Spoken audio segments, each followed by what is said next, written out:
इस कार्यक्रम के पुण्यार्जक हैं श्री राजीव जैन, स्टार पेपर मिल, श्रीमती अनीता जैन, पुत्री मधुरिका जैन, प्रीतिका जैन, जैन बाग, सहारनपुर, उत्तर प्रदेश।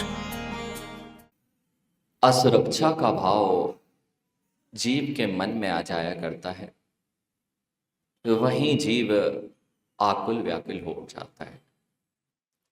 जब जब मेरे अंदर में किसी भी प्रकार की असुरक्षा दिखाई देने लगती है, मैं अपने आप में आकुल व्याकुल हो उठता हूं और उस आकुल व्याकुलता में कहीं ना कहीं शरण की खोज करता हूं।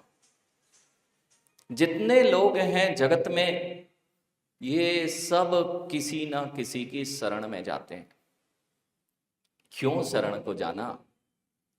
शरण में क्यों जाना पड़ता है? मुझे भय है, मुझे अपनी रक्षा का भय है, मैं सुरक्षित नहीं हूं।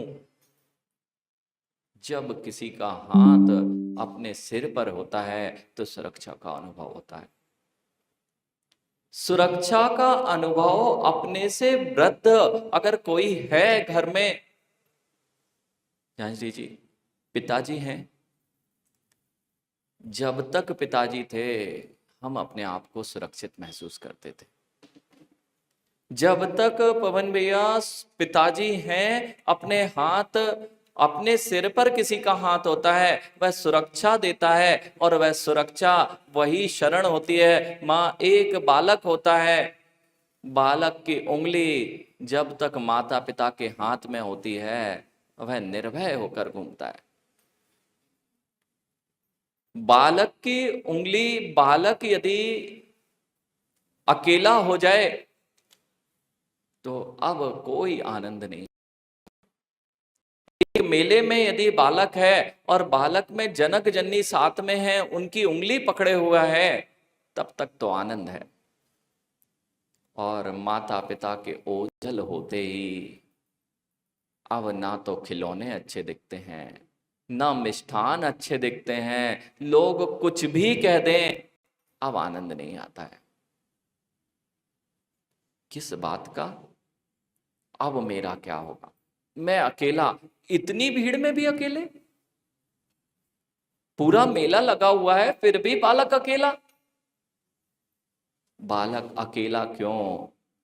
क्योंकि उसको भय है, मैं अकेला रह गया हूं, मेरे साथ कोई नहीं है। असुरक्षा, किस बात की असुरक्षा है? किस बात की असुरक्षा है?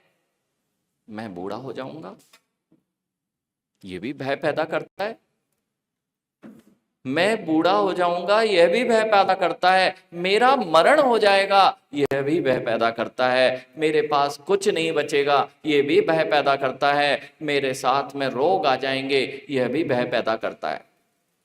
इसलिए सबसे बड़ा भय अगर कोई है तो मरण का।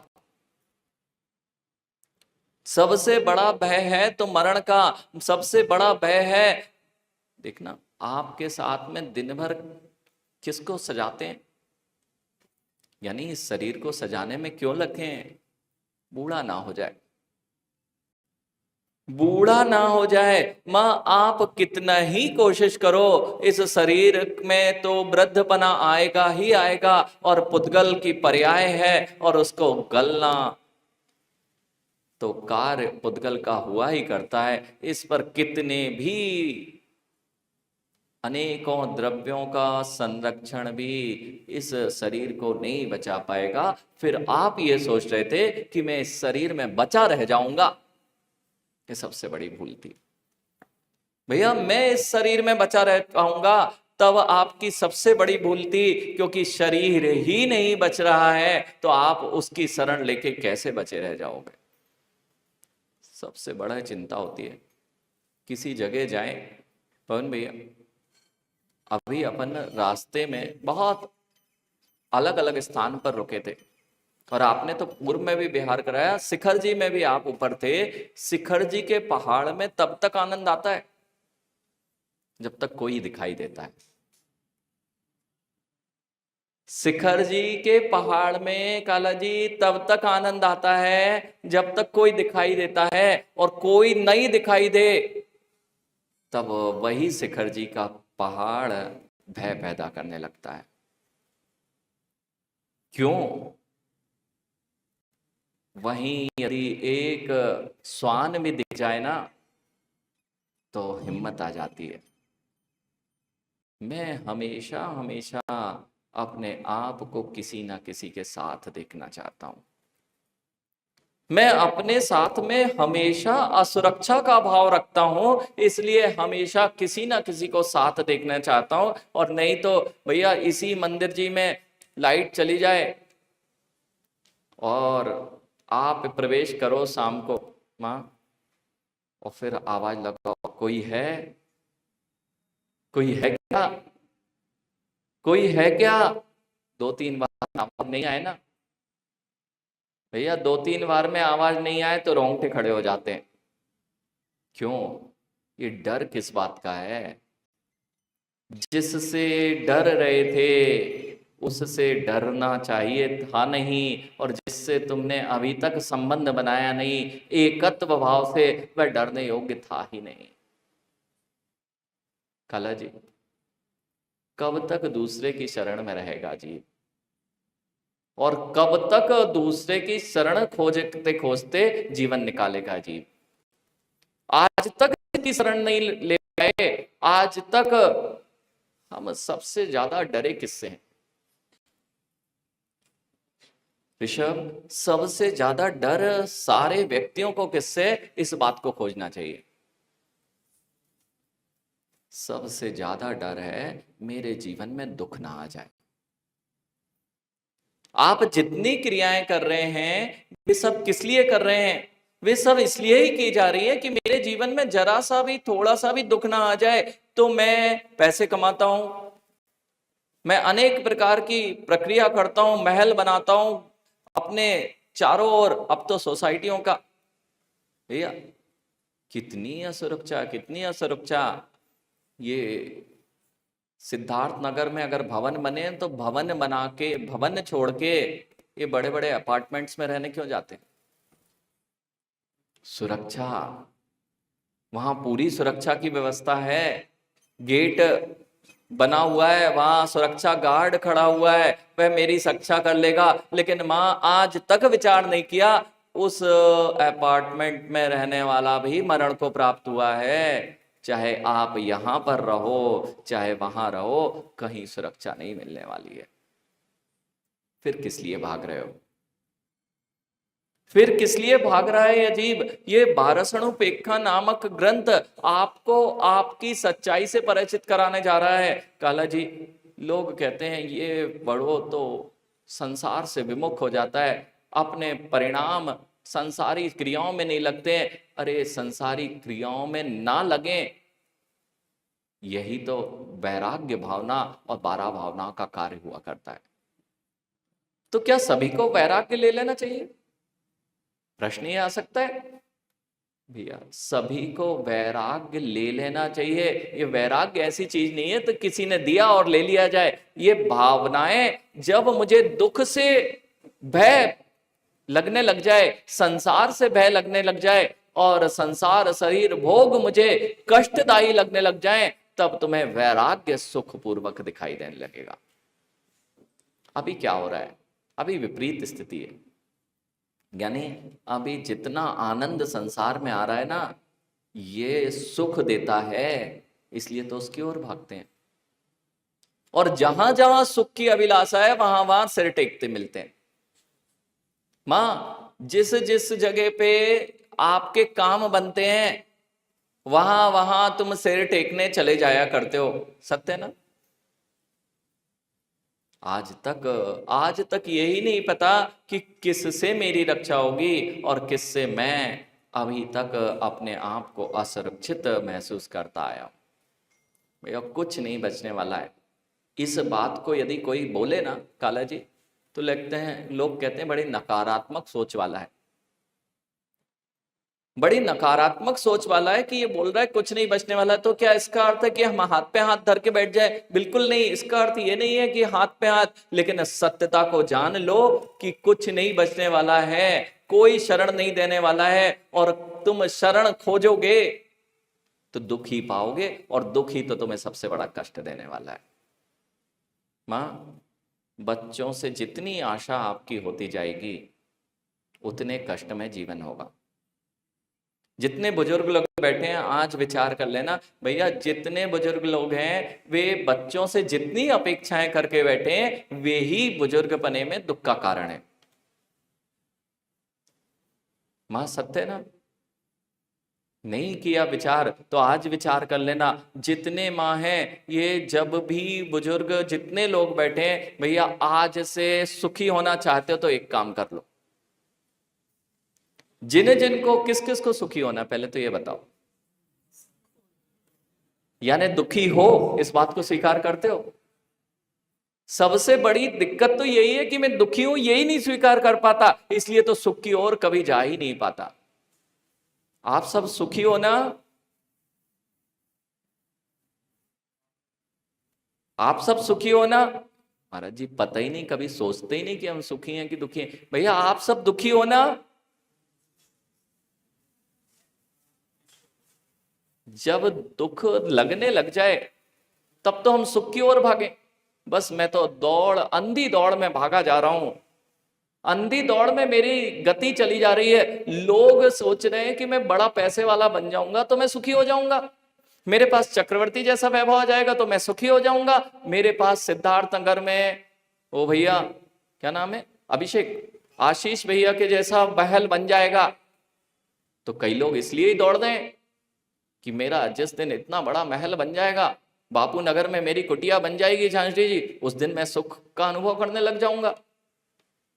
सत्य ना? तो आप सुखी हो गए ना?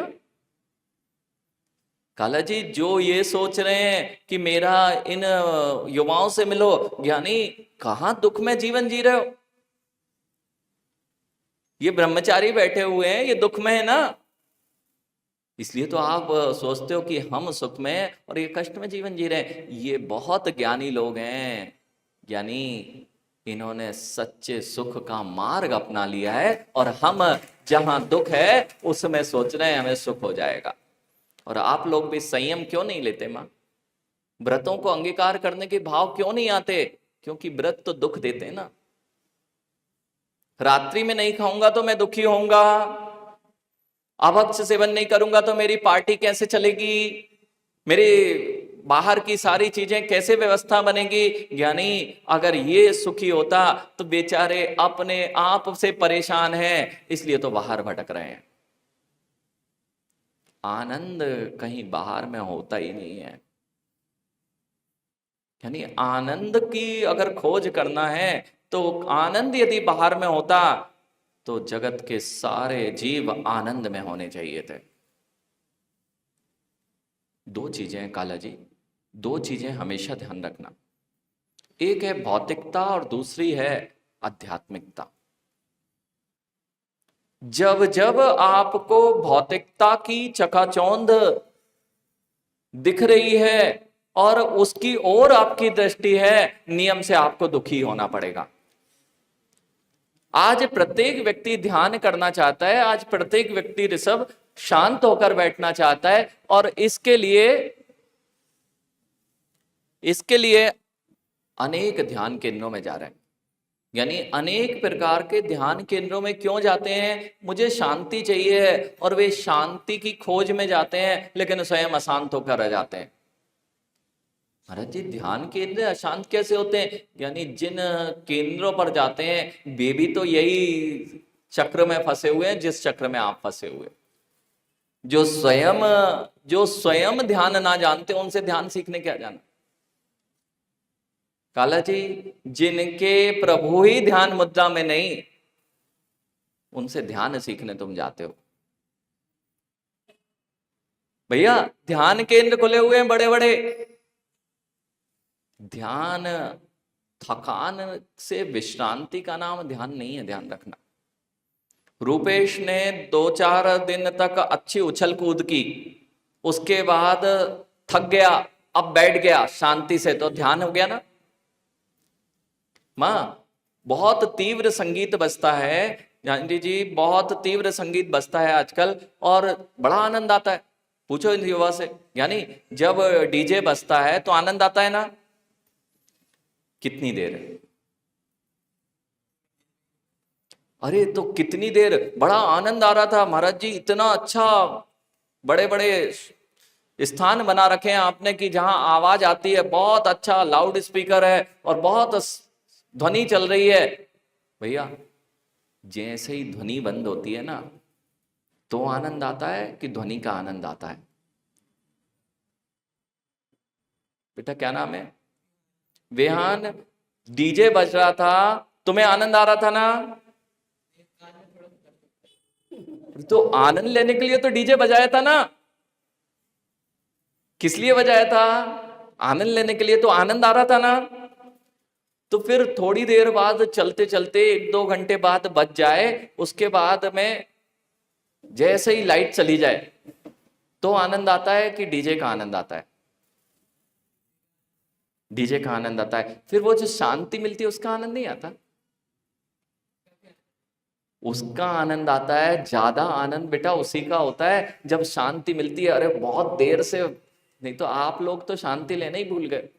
ये जो ऊपर लगे ना, आपको 1 मिनट भी शांत नहीं होने देते। अब तो ऐसी ऐसी आवाजें, वो एसी चल रहे हैं तो एसी कूलर पंखे, आपको शांति का वेदन ही नहीं होता है। और थोड़ी देर कभी लाइट चली जाए तो अशांत हो जाते हो, जबकि शांति तो उसी समय आई थी भैया। जबकि शांति तो काला जी, जब ये बाहरी उपकरण बंद हो गए थे तब बाहरी शांति आई थी, लेकिन अंतरंग की शांति थी नहीं, इसलिए बाहर की शांति तुम्हें खलबल पैदा कर रही थी। रुपेश, बिहार में रात्रि में खेत में सोना पड़ा था, शांति थी ना, बहुत आनंद था। बेटा रोज आनंद ऐसे ही लिया जा सकता है। ये बच्चों ने सीख लिया कि नगरों में आनंद नहीं है, ऐसे ही मुनि मुद्रा में बिहार करेंगे तो आनंद आनंद है, इसलिए ये ब्रह्मचारी बन के आ गए। इस कार्यक्रम के पुण्यार्जक थे श्री राजीव जैन, स्टार पेपर मिल, श्रीमती अनीता जैन, पुत्री मधुरिका जैन, प्रीतिका जैन, जैन बाग सहारनपुर उत्तर प्रदेश।